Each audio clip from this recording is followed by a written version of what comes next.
In this video, we're going to talk about hip pain, front of the hip pain, specifically when your cheerleader is trying to do a back walkover. This can happen for a number of reasons. Maybe the hip flexor's tight. Maybe the hamstrings are tight and fighting against the hip flexor. Maybe the hip flexor is weak.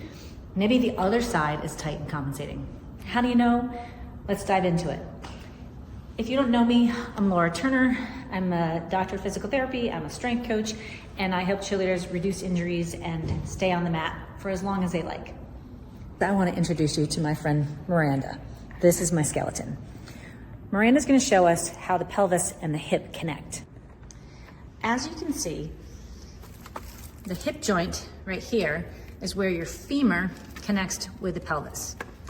Generally, when somebody has pain in the front of their hip, when they're doing a back walkover or for any other reason, the pain is located in here and sometimes can be deep inside.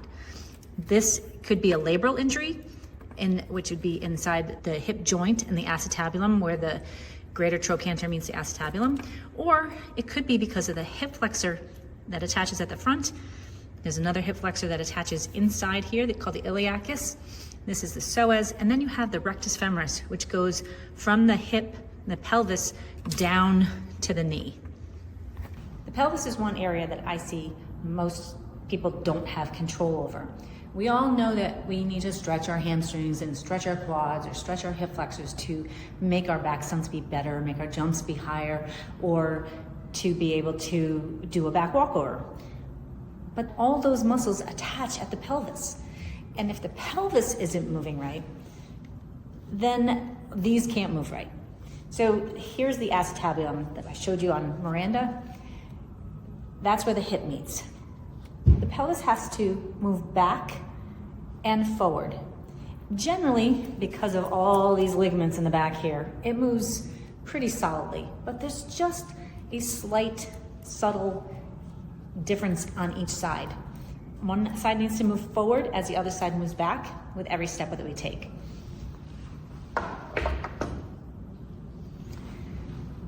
So as you're walking, you take a step forward with your right foot, your pelvis tucks under. As you land on that foot, the pelvis moves forward and the other side moves back. So it's kind of doing this motion.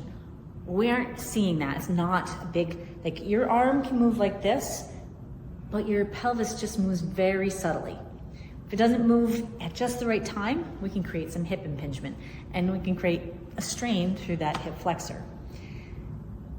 I do believe that the hip flexors are actually overstretched, and most of the time they need to get strong. So how do you know? Do you need to strengthen it or do you need to stretch it? Well, some of that depends on your movement. If you come to see me in physical therapy, I'm gonna look and see, can you touch your toes first? Do your hips shift backwards? And what does that look like? Here we wanna see a nice C curve from our head down to our butt, like a rainbow. Then I'm going to see you raise your arms up by your ears and lean backwards. Do the hips move forward? Do the knees stay straight? And do we get a nice reverse C going back that way? If somebody's having pain in the front of the hip, then I'm going to look and see, can they stand on one leg? They may have pain in the front of this hip, or they may have pain if my right leg is a sore side, lifting this hip might create that pain. And then vice versa. And in standing on one leg, I'm looking to see, can they keep their hips level and across? Or are they dumping out to the side? Can they stay stacked? The next position I'm going to look at is, can they go down onto one knee? And I'm going to look at both sides. Here, I look to see, does the knee stay directly underneath the hip? A lot of times I'll see it diving out this way, or somebody's tucked in if they're really tight here. So can they stack up knee directly underneath their hip? If this is the side that hurts and that creates pain, it's information still right now. And then we're going to look at the other side. I also look at how do they get down there. You can see I struggle a little bit. For me, it's my toes. But do they line up level? Do they get that pain on that right hip when their leg is up? That could be that that's shortening in there. And so again, it's just information. What does it look like? And the last movement screen I'm going to look at is the straight leg raise. You're gonna lie flat on your back, feet together, knees as straight as you can, and raise one leg straight up. Now this down leg, the knee should stay relatively close to the ground. If it's popping up here, there's some tightness in this hip flexor that may be limiting on the pelvis. And then again, looking to see what the other side does. For cheerleaders, we want to make sure that their leg is getting to 90 degrees without that opposite knee popping up. You can see that's the exact position you need in a walkover as your legs are going over. So how do you know what you need to work on? Do you need to actually stretch your hip flexors or stretch your hamstrings or strengthen your hip flexors or strengthen your hamstrings? Or is it your core and is it your pelvis? I came home because I wanted you to see that you don't need to be in practice. You don't need to be at physical therapy to help to start to get this moving better. But you do need to pay attention to what your symptoms are. The movement screen can help you to identify where part of that problem is. If something is hurting when they do it, don't keep pushing through that and try the opposite. I'm going to show you now a couple of different exercises that may help this problem to get better and to have less pain in the hip. I do want to preface this. I haven't actually worked with your athlete, so I don't know exactly why they're having pain in there. And unless I'm watching them move and poking around and seeing what muscles are tight, it's hard to really give you a solid sense of like, this is the exercise to do. So try these. If it hurts, stop. If your pain is persistent, even if these are helping a little, but the pain is persistent, then please go see a physical therapist and start to learn what exactly your athlete needs. That being said, let's get on with some exercises that may help you feel better, move better, reduce that pain in the front of the hip. And you can do them from your home gym or you can do them in your living room, wherever that might be.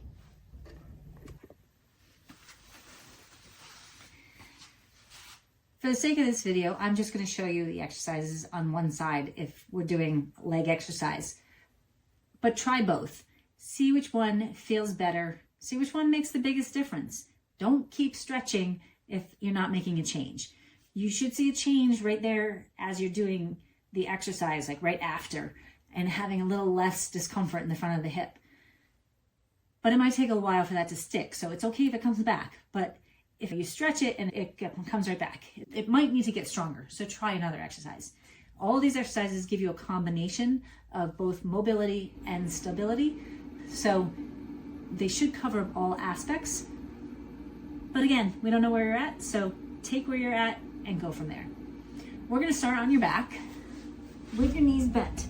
So the first exercise I wanna do is to look at the pelvis. Put your two fingers on your ASIS, these two bones in the front. We're gonna move those towards your shoulders. So you're gonna flatten your back towards the floor. That should feel like, it might feel like a little stretch in the lower back. And you might feel like your abdominals are tightening. And then we're gonna come back to center and go the opposite direction. Where you're arching your back. See how I can get my hand underneath my back? And then when I come backwards, I squish my hand. You don't want your hand underneath for the exercise, but that's just a test. So going back and forth in your comfort range. Now here's the trick. Don't push down into the floor. You want to rock it back gently, trying to use your legs as least as possible. Just allow the pelvis to move.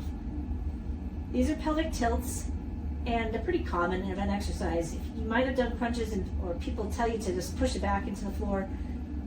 Throw that away for the moment, and just work on the mobility of the pelvis, because we want to get that moving independently and separately without moving our legs.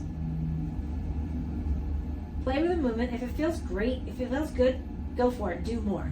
If it feels like you're doing nothing but you've got good control, then you can move on to your next exercise. For this, we're gonna do a hamstring stretch. The back of the leg is the hamstring with an activation of your quads on the front of the leg. I like to use these super bands, which I get from Perform Better. You can get them on Amazon too, and just put in super bands. A yoga strap works good, or a dog leash, that would also work. Super bands, I just like the feel of them. So you're gonna take the super band, You're gonna put that around the ball of your foot. Have your opposite leg down straight. We're gonna bring this up until you feel a stretch. Now what I like on the super bands is I can pull down, which will hold my leg there so that this top leg can relax. And I dig my elbows into the floor to create some tension, and that right there gives me the stretch on the back of my right leg that's up in the air. Now I'm going to squeeze my left knee tight and raise it up to meet that leg. So what I would do as you're starting is stretch the leg that does not hurt. So if your right leg is the leg that hurts, you would start with your left leg up in the air so that you finish with your left leg moving. We create some stretch here, and then we're going to create that stability in through the front of the hip. I have people do about 3 to 5. You're going to do it just till you get to failure, which is just a little bit of a wiggle or wobble. So if you're starting to feel everywhere else and not feeling that mobility, then stop. You will also feel some core work as you're doing this. So we want to make sure that your pelvis isn't moving, that we're keeping the down leg straight, keeping the pelvis stable as you move your leg. If you feel like you stretch your hamstring and then the opposite hip is not getting stronger, or if it hurts, flip it and see if that helps, and do the other side and do the other direction first. You got to play with it and see which one feels like you need it the most. And if one way doesn't feel good, try the other. All right, next we're going to do the bretzel. So you're going to lie on your side. You're going to bring your knees up to about 90 degrees. You're going to bring your top knee forward, hold that leg down, and reach back on the bottom leg. Pull your knee back. And then you're going to try and get your shoulder blade to the floor. So I'm stretching my bottom leg, which is my right leg. I'm stretching the hip on this side. And then as I rotate, I'm getting into the core.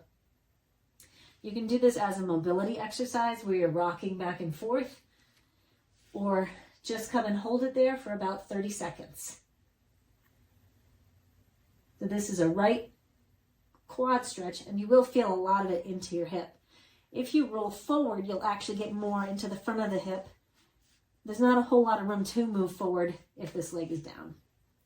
We're going to let that leg go, roll onto our back. Because we just stretched that right, we're going to now do some work to get our glutes active. So you're going to pull your left knee to your chest, lift your toes up on the down leg, keeping your pelvis tucked under just a little bit. You're going to lift your bottom up to create work into this right side glute. So you don't want to feel a lot of work in the quads, the front of the leg. You want to feel it in the back of the leg. If you get your hamstrings, all the better. It's okay. If it starts to cramp, bring your foot a little closer and lift those toes. Good. After you've done the stretch followed by the activation, you'd flip on the other side and do the other side. We're going to come over into hands and knees. Setting up so your hands are directly underneath your shoulders and your knees are directly underneath your hip. We're going to do that pelvic tilt on hands and knees. You've heard of a cat-cow exercise where we round the back like an angry cat and we drop our butt down or drop our back down and stick our butt up in the air. I don't know if that's what the cow looks like, but you know, maybe. This could also be a cat position. My cats do this all the time. But so up is angry cat, down is cow or camel. I like to start in neutral. We're not going to move the whole back. We're going to keep our eyes looking between our hands, and you're going to stick your bottom up in the air. That's your starting position, keeping the shoulders square. We're not lifting our head, keeping that still too.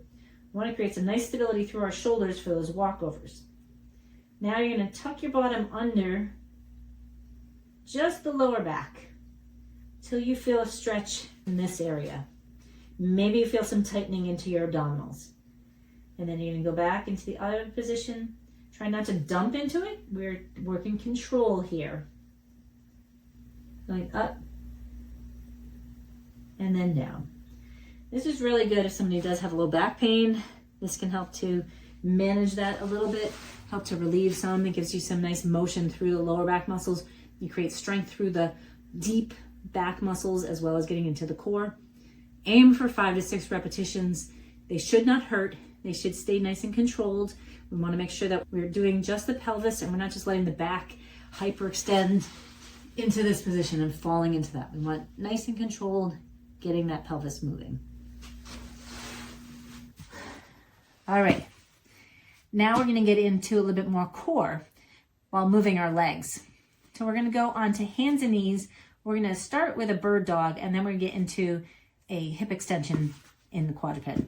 So for this, I'm going to use a yoga block. A ball works really good, but it's super challenging, so don't get frustrated. You could also use a book, and we're going to just put it on the back to help keep our back stable, making sure that our back and our pelvis aren't moving as we do the exercise. So a full bird dog, we are going to straighten the right leg and raise your left leg. This is going to work the back of the body and working on keeping everything still. That's pretty easy for me, so I'm going to make it harder, maybe. Put on my back this way. And my goal is to not let the block fall off. A little bit harder. I can feel a little bit of movement there. And let's see if we can make it even harder. Coming upright. I'm going to put it directly on my spine. The setup is harder than the exercise. Keep your head looking between your hands. If I was going to lose it and my hip goes out to the side this way, that's what happens. So the goal is not to let that happen. Keep everything level.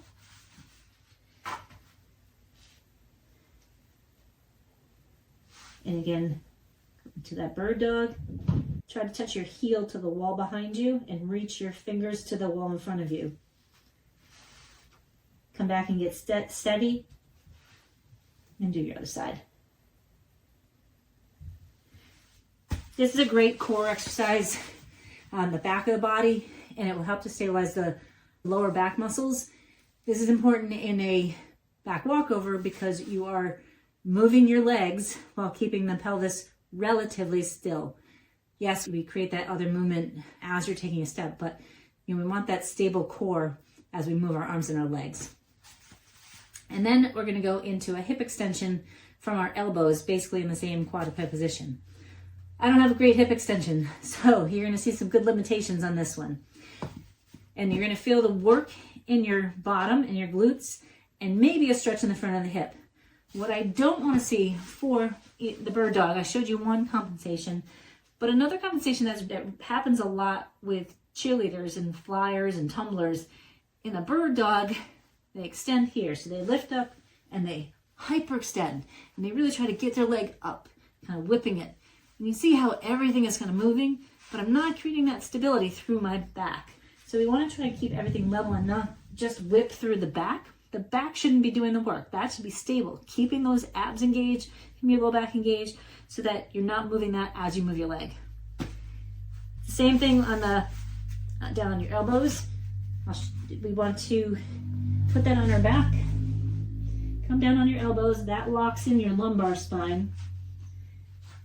And then the same thing. You're going to just raise one leg, trying to extend. You see, that's about as far as I go. From there, my back wants to arch. So if I can just get to here, I don't have good hip extension on this. Mine's likely a little bit of front hip tightness, back hip weakness. So the goal is to be able to really extend beyond neutral without letting your back arch. This is a great core exercise. I need to do this more often. I would aim for 3 to 5 of those on each side. If they're solid and not moving through their lower back, you potentially could do more, but you don't need to. These are exercises just to start to get the body used to connecting the pelvis and the hips. So it doesn't have to be 3 sets of 10 for this. Go until just fatigue. Next, we're going to come up onto one knee. want to set up so that our down knee is directly underneath the hip. The other leg is going to come forward and our ankle is going to be underneath the knee. I'm going to switch sides so you can see my left leg and see the leg closer to you. All right, so a right angle here, ankle's underneath the knee. On this side, making sure that the knee is not in or too far out and that we are not hinged at the hip here. We want straight in line from the hip all the way to the knee and that we're not tipping out to the side. And then pelvis level, so across this way, the hands are on your hips. If this hip is hiked way up and this hip is down, and try and get those hips to be level. That's our starting point, folks. So starting on the one knee, we're gonna tuck our bottom under. That's where I feel my stretch here.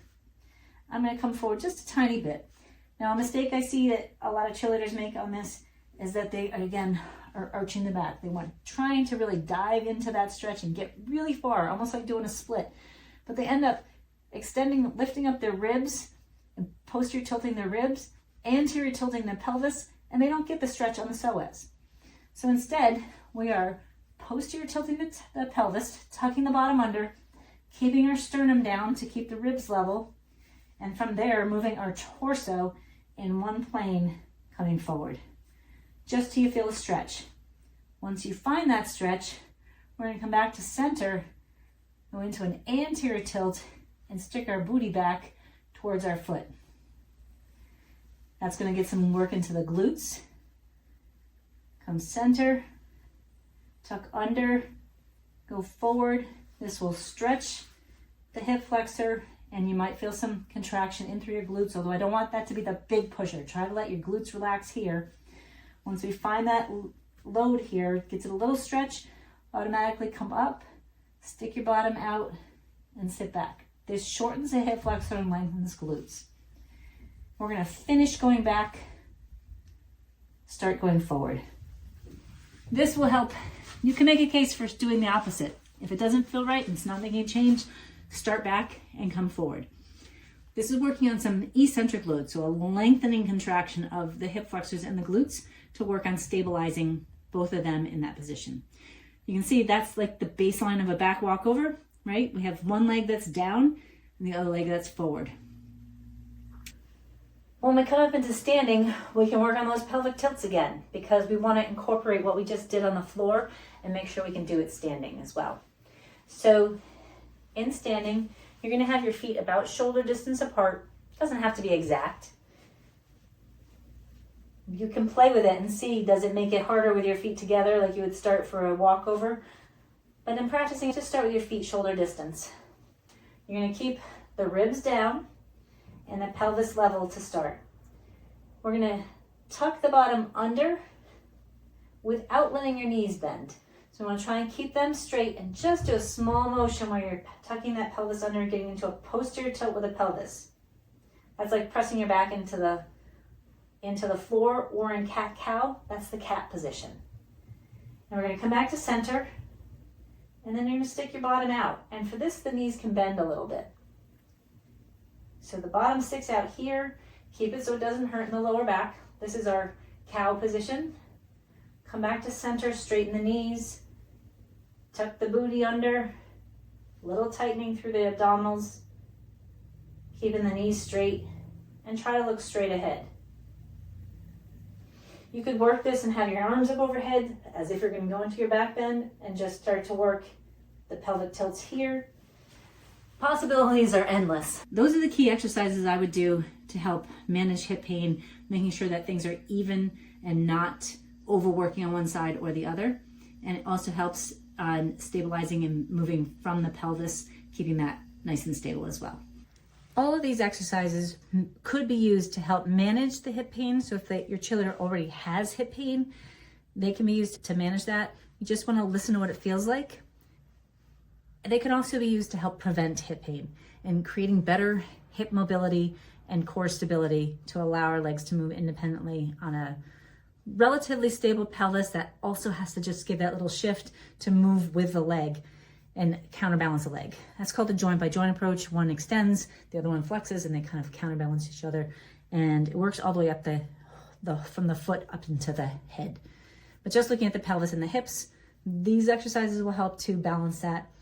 If you're tight in one but weak in the other, doing these, it's going to target both weakness and tightness and allow some mobility as well as stability. You can always go back. Always make sure to listen to what your body's telling you. If it doesn't feel right, don't push through it. If it's persistent and you're not able to get it to come down, you need to go work with somebody in person, and they can give you more specific exercises that's going to help for you. Because maybe it's not actually the hip flexor, maybe it's the adductor, the inner thigh. They attach right next to each other. And maybe it's not your hamstring that's tight in the back and the hip flexor's tight fighting against, but maybe it's the adductor magnus and some weakness through the lateral, the TFL, which is on the side of the hip, which also helps to raise the leg up and stabilizes when the leg is down for some balance. Isn't the body amazing? There's so much to it.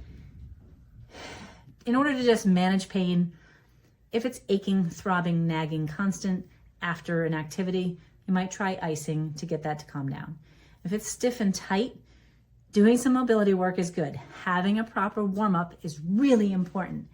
If you want to learn more about this and you want some more specific instructions on dynamic warm-ups, in the injury prevention starter kit, there are 5 different warm-ups and more stretching exercises as well to help manage that. And that link will be down below. If you have questions, please reach out and let me know. Make sure you subscribe because I do videos like this all the time. I have an Ask the PT form. If you have a specific question that you want answered for your athlete, I'm happy to do more videos on that. I put it on the podcast and I put it out here. So please subscribe to the channel, and I look forward to hearing you. Share this with your fellow moms and coaches who want a little bit more detail on how the body connects and to help make that easier so your cheerleaders stay injury-free. Thanks for listening, and we'll see you in the next video.